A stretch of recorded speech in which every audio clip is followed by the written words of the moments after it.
cœur à ta présence aussi et à ton esprit. Viens Seigneur. Amen. Amen. Bonne fête du 1er août! Wouhou! C'est super, j'aime beaucoup Jonathan et Lucas aussi avec leur t-shirt et la croix blanche sur fond rouge, sang. Être patriote, c'est quand même génial. On va parler de ça un petit peu aujourd'hui. En fait, cet été, on est allé en vacances en France notamment et on a vu mon cousin. Et mon cousin est en même temps français et suisse. Alors, tu peux mettre une photo de lui juste avant le match France-Suisse. C'est mon cousin. Au niveau des paris, il n'a pas pris beaucoup de risques. Hein. On pourrait dire ça. Et en fait, quand je vais comme ça en France, j'amène toujours des choses qu'ils aiment beaucoup là-bas. Devinez ce que c'est? Du chocolat, du cervelas, du cervelas, du chocolat et du... Pas tout à fait, du parfait. Ils n'ont pas de parfait et ils aiment beaucoup le parfait là-bas, donc j'amène. C'est rigolo. Donc ce matin, on va parler vraiment d'être citoyen du royaume de Dieu. Et vous savez que pour passer les frontières aujourd'hui, il faut passer souvent un test PCR. Et le Seigneur m'a mis à cœur d'utiliser ça aujourd'hui pour vous parler. Et je vous propose de passer mon test PCR, ou le test du Seigneur, on pourrait dire. Parce qu'il y a 3 choses importantes que j'aimerais vous dire ce matin et que le Seigneur m'a mis vraiment à cœur. En fait, je connais quelqu'un qui va tout faire... Ah, je sors du champ, mais c'est pas grave. Voilà pourquoi il faut être à l'église le dimanche matin. Ah non, je suis là. Coucou. Et il y a quelqu'un qui va tout faire, je connais quelqu'un qui va tout faire pour me décourager, m'embêter, me rappeler des choses négatives de ma vie. Et il va vraiment tout faire pour me décourager et me faire du mal aussi si peu. Et c'est pas mon mari. Je t'aime, chérie.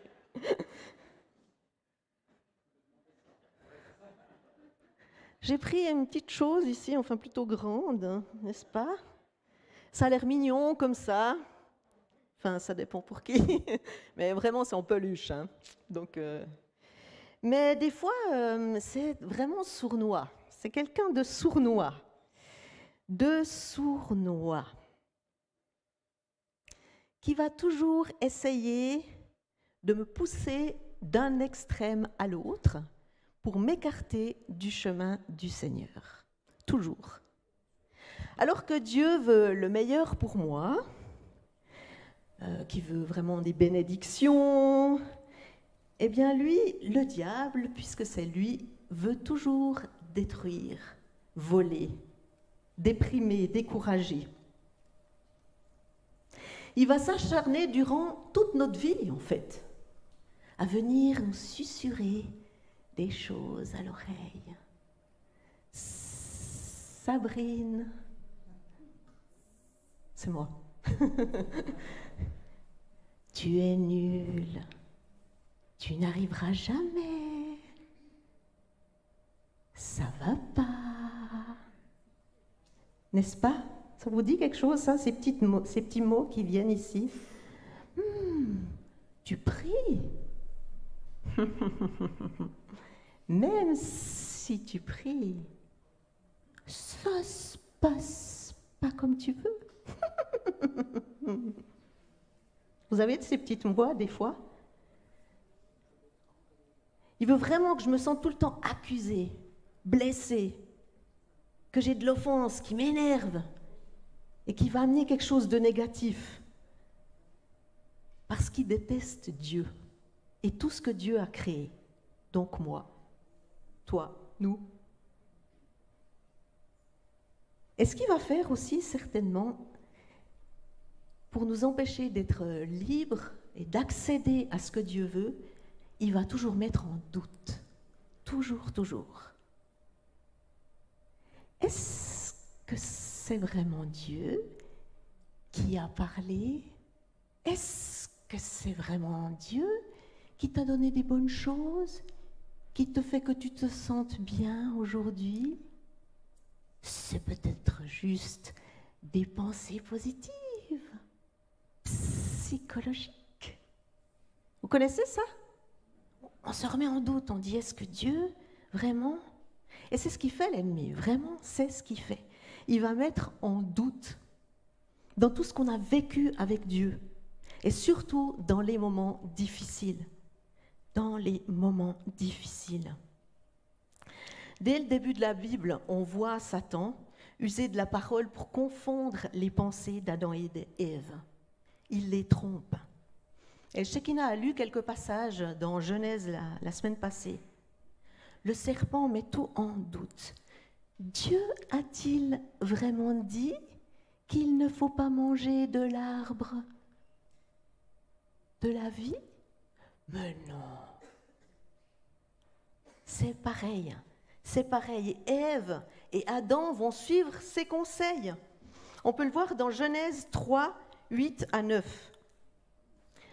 Quand ils entendirent la voix de l'Éternel, Dieu, en train de parcourir le jardin vers le soir, car le Seigneur venait régulièrement les voir, l'homme et sa femme se cachèrent loin de l'Éternel Dieu, au milieu des arbres. Cependant, l'Éternel Dieu appela l'homme et lui dit, « Où es-tu ? » Le Seigneur vient les chercher. Il répondit, « J'ai entendu ta voix dans le jardin et j'ai eu peur. » J'ai eu peur.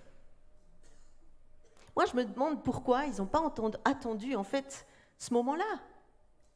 C'était si dur d'attendre que Dieu arrive et de lui demander « Hey, Seigneur, tu sais, le serpent, là, il nous a dit ça. C'était juste ou faux ou... » Ben non. Ben non. Ils se cachèrent, ils s'éloignèrent de Dieu, au contraire. Et ils eurent peur. Et c'est comme ça avec cette chose. Bon, ouais, c'est pas forcément un serpent, hein, mais vous savez bien que c'est pour imager la chose. On t'a fait du mal? Oh, c'est tellement injuste.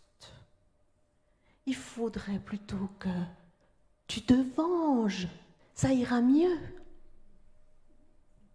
Voilà ce que l'ennemi veut nous susurrer à l'oreille. Et il y a deux choses vraiment destructrices que Satan veut faire, c'est nous éloigner de Dieu, et il utilise la peur. C'est pourquoi nous avons besoin absolument d'être proches de Dieu. Et c'est mon premier point. Proche de Dieu. P pour PCR. Mon test PCR. Proche de Dieu. Dieu a vraiment toutes sortes de bénédictions, toutes sortes de moyens qu'il nous donne. La louange, proclamer des choses pour que nous puissions être libres. Et pour cela, on a besoin d'être proche de Dieu et nous pouvons vivre alors notre meilleure vie. Parce que c'est dans sa présence, avec lui, que nous sommes restaurés, fortifiés, guéris, bénis. C'est là, quand on est proche de lui, qu'on reçoit ce que l'on a besoin. Matthieu 6, 33. Cherchez premièrement le royaume de Dieu et sa justice, et tout vous sera donné en plus. Pas notre justice pour nous, parce que c'est trop injuste, donc il faut que je fasse quelque chose. Sa justice, ses commandements, ses conseils. Et la foi, c'est croire que Dieu prend tellement plaisir, un plaisir suprême, que nous recherchions sa présence, que nous soyons en lui. Et il nous laisse le choix. Il nous laisse le choix de venir à lui ou pas, d'avoir une relation de confiance. Et même si je vais vers lui et que je sens rien, il est là, parce que la parole dit qu'il est toujours là. Vous savez, moi, pendant quelques mois, là, c'était pas facile, hein. Je suis pas la seule, je pense, à dire ça. C'était pas facile, ce qu'on a vécu, enfin, tout ça. On a tous des problèmes, tous des difficultés. c'est compliqué. C'est compliqué la vie, c'est pas toujours facile. Et j'ai réalisé à quel point mes prières, mon temps avec Dieu avait changé. J'allais vers Dieu puis je disais « Ah Seigneur, il faudrait ci, il faudrait ça, plus de ci, plus de ça, moins de ci, moins de ça. » Et j'avoue, je râlais un peu devant Dieu. Je dis « Ouais, quand même, c'est pas juste. » Ça vous arrive peut-être pas, mais moi, ça m'arrive de temps en temps. Je dis « C'est pas juste. » Et même dans la Bible, n'est-ce pas, il y a des personnages bibliques, je pense à Élie par exemple, qui disent « C'est pas juste, tout ce que j'ai fait, et Dieu, tu réponds pas. » Mais en fait, Dieu répond. J'ai réalisé que si je prends du temps dans sa présence, pas forcément pour venir râler et dire ce qui ne va pas, j'ai le droit de le faire, hein, Dieu m'écoute, il est bon. Mais si je viens dans sa présence pour m'attendre à lui, commencer par la louange. Vous voyez pourquoi on commence par la louange le matin dans le culte? On veut juste dire à Dieu, tu es bon, tu es tellement bon pour moi, tu as fait tellement de bonnes choses. On se rappelle ces choses, on le glorifie, on élève son nom. Rien n'était impossible. Merci pour ce chant, Georges. Que rien n'est impossible à Dieu, tout est possible à celui qui croit.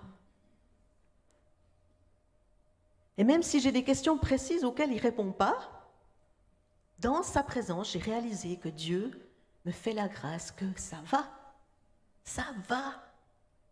Je peux juste être là, pas avoir des réponses à ce qui m'énerve, ce qui ne va pas, mais juste si je commence à le louer, l'adorer, lire la parole, il y a des trucs qui me font tilt, je me dis « Waouh, c'est génial !» C'est peut-être une réponse à autre chose que j'avais à un autre moment. Mais c'est ça qui est tellement important, être proche de Dieu. Alors j'aimerais vous lancer cette première question aujourd'hui. Que peux-tu faire pour être encore plus proche de Dieu?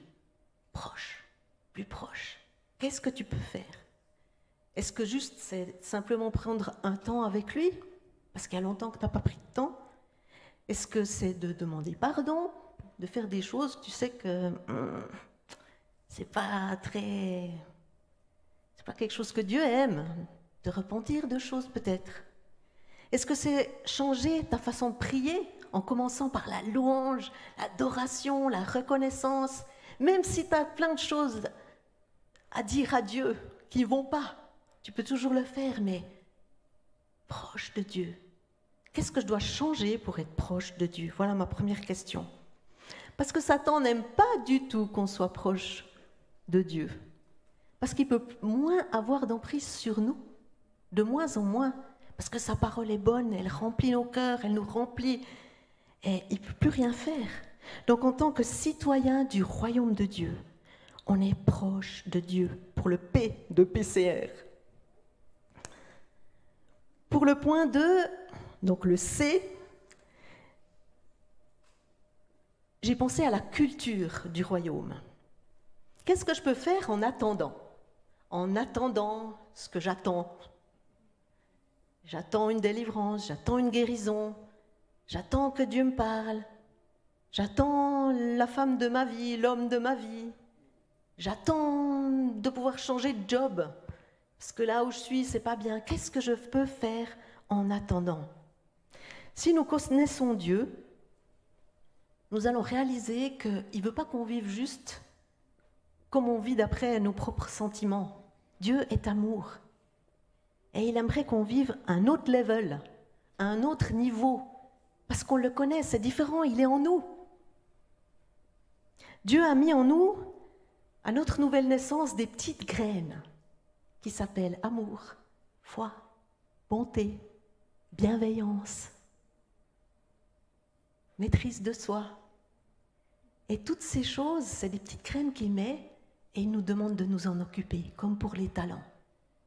Est-ce que je vais m'en occuper? Est-ce que je vais faire quelque chose pour changer? Et peut-être vous avez déjà remarqué, mais moi, ça m'est déjà arrivé. Je dis, « Ah Seigneur, je suis tellement impatiente. Il y a tellement de choses qui m'énervent. Change-moi, change-moi. » Et qu'est-ce que Dieu fait? Il utilise les circonstances de notre vie. C'est incroyable, si vous demandez la patience à Dieu, à quel point vous aurez des occasions d'être impatient dans votre vie. Incroyable! Vous serez pressé et vous ne pouvez pas avancer, il y a l'autre devant qui ne conduit pas bien, ou vous êtes avec votre caddie et vous dites je vais vite de changer de place, comme ça je pourrais aller plus vite. Et voilà que la caisse ne marche plus, donc vous allez ailleurs. Et que vous commencez à vous énerver, Il y a des choses qui se passent en nous, mais Dieu, est-ce qu'il ne ferait pas exprès pour qu'on puisse apprendre en attendant à aller dans la culture qu'il a prévue pour nous? Moi, je le crois vraiment. Je crois vraiment que c'est une chose que Dieu veut nous dire aujourd'hui. Et notre vision, c'est connaître Dieu et le faire connaître. Alors, on a des valeurs à développer. Peut-être tu peux mettre ceci. On a travaillé la culture du centre de vie avec les valeurs. Et on a réfléchi, on a pris en compte tous les ateliers qu'on a faits, toutes les séances, plein d'inspirations de différentes églises aussi, et le travail des groupes de travail, etc. Et avec Rachel, on a essayé de mettre sur une feuille la culture du centre de vie. Les valeurs du centre de vie qui développent la foi, l'amour et le service. Bon, c'est marqué en dessus, mais je vous le dis. Et on a pris ce texte, Luc 10, 27, « Tu aimeras le Seigneur ton Dieu de tout ton cœur, de toute ton âme, de toute ta force et de toute ta pensée, et ton prochain comme toi-même. » On s'est dit, c'est vraiment l'amour qui doit primer, parce que Dieu est amour. Donc c'est aimer Dieu, Dieu avant tout, les gens avant le projet. Dieu a la priorité par rapport à mes désirs. Jésus est mon modèle. C'est aimer les autres, célébrer le meilleur des gens. Et moi, j'ai réalisé vraiment à quel point, surtout en tant que Suisse, et je me mets vraiment dedans, je vais vite trouver ce qui ne joue pas, vite trouver ce qui ne va pas, les trucs qui ne vont pas ou qui ne sont pas justes. Ou même chez quelqu'un, c'est facile de voir ce qu'il faudrait encore améliorer. Mais Dieu nous demande vraiment, je crois, de changer notre culture. Et peut-être ça va prendre du temps, mais on a vraiment à cœur que notre culture d'église change fondamentalement, et qu'on marche vraiment dans quelque chose de nouveau, de la culture de Dieu, où on peut célébrer les gens vraiment. Vous voyez, quand on est patriote, c'est génial quand quelqu'un a une médaille. Il y a une médaille d'or en tennis féminin ce week-end, vous savez? Wouhou, merci Belinda. Yahoo, c'est génial, médaille d'or suisse, c'est trop bien. Et il y a plein d'autres médailles. Et on est patriote et on est content qu'on ait une médaille suisse. Eh bien, c'est la même chose entre nous. Est-ce qu'on ne pourrait pas faire ça? Ah, c'est génial, tu as ceci, tu as cela. Valoriser les capacités des autres qui rendent meilleure toute l'équipe. Ce que je me rends compte, on a de la peine des fois à valoriser, c'est parce que souvent on est jaloux. Il faut le reconnaître. Hein. On dit ouais, il est super. Bon, moi aussi je suis super. Hein, c'est ça? Ouais, toi aussi tu es super. Puis tu vois, il est super, mais dans ce domaine-là, il n'est pas tout à fait super.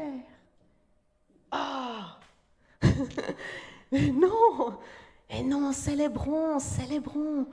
Et vous savez, moi je suis persuadée que le Seigneur, il fait exprès de nous mettre des gens avec qui ça confronte, pour qu'on puisse changer notre caractère, pour qu'on puisse évoluer de gloire en gloire. C'est pour ça que le Seigneur est avec nous, que son esprit est en nous. C'est pour nous changer, pour qu'on fasse la différence. Et si on est jaloux, si on a envie de quelque chose, eh bien, la première chose à faire, c'est de célébrer chez cette personne, de dire « Ah, je reconnais, Seigneur, tu lui as donné un don extraordinaire, c'est génial. Ah, j'aimerais bien aussi, mais ok, tu lui as donné à lui, c'est fantastique, ou à elle, c'est génial. Merci, Seigneur, pour tout ce que tu as fait.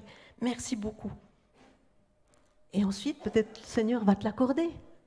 Accorder le bénéfice du doute sans accuser. Ah, ça, c'est tellement important. Quand on est blessé, quand on est offensé, on a tellement toujours envie de dire « Ah, il m'a fait ci, il m'a fait ça. » Mais non, peut-être que tu as mal compris. Si tu mets le bénéfice du doute, quand tu te sens offensé, ça peut changer les choses, vraiment, vraiment. C'est ta part, c'est à toi de commencer. Favoriser le dialogue et l'échange et ne pas critiquer. Chercher une solution plutôt qu'un coupable et pardonner. Pardonner. Si on ne peut pas se pardonner à nous-mêmes ou entre nous, qu'on est amis, qu'on se connaît, comment on fera pour pardonner nos ennemis? Ça va être compliqué. Ça va être compliqué. Et pourtant, le Seigneur, c'est ce qu'il nous demande. Et aussi, s'aimer soi-même, c'est important pour qu'on puisse comprendre comment le faire pour les autres. Je prends soin de moi, je suis authentique. Écoutez le message d'Aris il y a 2 semaines. J'apprends à connaître mes limites, à dire non, j'ose, j'écoute surtout ce que Dieu veut me dire. Je suis enseignable, je dois changer, on doit tous changer. Franchement, je suis sûre qu'on peut trouver en chacun de nous des trucs à améliorer. Je désire être la meilleure version de moi-même. Je ne serai pas totalement tant que je ne serai pas en présence de Dieu, mais j'y aspire, je marche. Dans ce sens, j'ai le droit à l'erreur, j'accepte l'échec, ça fait partie de ça aussi. Je me relève et je persévère. J'apprends à communiquer mes besoins, mes attentes, mes défis. Et au niveau des attentes, il y a quelque chose vraiment que j'ai réalisé, c'est combien on a des attentes. Peut-être vous avez des attentes par rapport à moi, en tant que pasteur. Vous avez des attentes. Rebecca a des attentes, Gilliane a des attentes, peut-être. Hein, peut-être Johan, peut-être Angélique, etc. Et moi-même, vous savez quoi? J'ai aussi des attentes sur moi-même. Je me dis, il faudrait être ceci, cela et tout. Mais avec toutes les attentes qu'on a, rien qu'ici, c'est impossible. C'est impossible. Voyez, alors moi, je suis désolée, mais je crois vraiment qu'on peut avoir des attentes, on peut se parler, on peut se dire les choses, mais ce qui compte le plus, c'est qu'est-ce que Dieu dit sur toi? Qu'est-ce que Dieu attend de toi? Et vas-y dans ce sens, fais cela. Fais cela. Donc, ma deuxième question, c'est dans quel fruit de l'esprit as-tu besoin de progresser? Quelle est cette facette de l'amour que tu dois encore améliorer en toi? Que vas-tu faire pour amener plus de culture du royaume ces prochains temps autour de toi? Et en tant que citoyen de Dieu, on amène la culture du royaume proche de Dieu, culture du royaume P, C et R. Et R, vous savez ce que c'est? Résister au diable. Résister au diable. Et l'ennemi, qu'est-ce qu'il utilise principalement? Je vais dire une chose ce matin, c'est la peur. La peur. Peut-être vous ne savez pas, mais moi j'ai découvert ça en travaillant ces choses, c'est qu'il y aurait 365 fois « ne crains pas » dans la Bible. Une fois pour chaque jour. Donc tu peux te lever le matin et dire « ne crains pas ». Et j'ai tiré la liste des peurs, des phobies surtout. Et il y a des pages et des pages et des pages et des pages. Il y a des petites peurs, des moyennes peurs, des grandes peurs, des angoisses, des phobies. La peur de la foule, la peur de tout, de tout. On peut avoir peur de tout. Mais est-ce que ça change l'atmosphère? Moi, je me rappelle, j'avais peur de perdre. Donc quand je jouais en société, c'était la cata. Parce que l'atmosphère, elle devenait électrique. Simplement par peur de perdre. Mais le Seigneur peut nous délivrer de ça. Vraiment, il peut nous délivrer. Même des petites peurs. Et là, je vais en dire une ou deux parce que je trouve ça marrant. Enfin, marrant. Allopophobie. Peur de se dégarnir ou peur des chauves. Non, mais vraiment, il y a plein de choses. Peur de la poussière. Peur des gens. N'est-ce pas? Avoir peur des gens. Peur d'être rejeté. Apopatophobie, peur d'aller à la selle. C'est dingue quand même toutes ces peurs, c'est fou. C'est fou. Et le Seigneur, qu'est-ce qu'il dit? Ne crains pas, ne crains pas. La peur peut nous paralyser. Combien de choses on a fait ou pas faites parce qu'on était paralysé par la peur? On a dit ah non, non, non, non, ça me fait trop peur, je ne veux pas le faire. Combien de choses? Des choses qui peuvent nous faire mal au ventre. J'ai peur, j'ai mal au ventre. Ou d'autres états maladifs, pires. Mais la parole de Dieu dit des bonnes choses. Je ne vais pas lire les 365 ne crains pas, je vous rassure.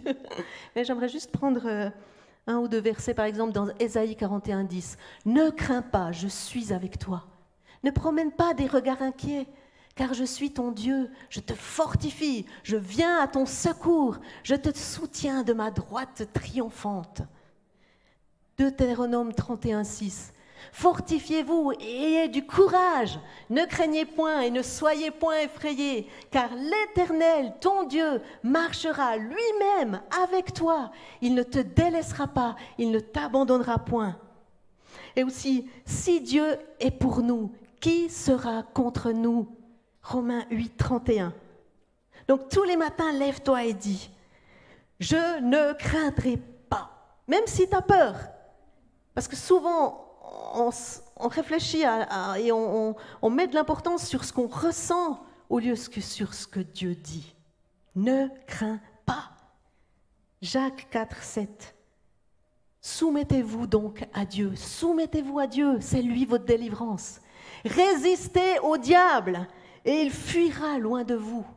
Approchez-vous de Dieu, proche de lui, et il s'approchera aussi de vous. En tant qu'enfant de Dieu, j'appartiens à Dieu, je suis à lui. De quoi craindrais-je? C'est ça? Non!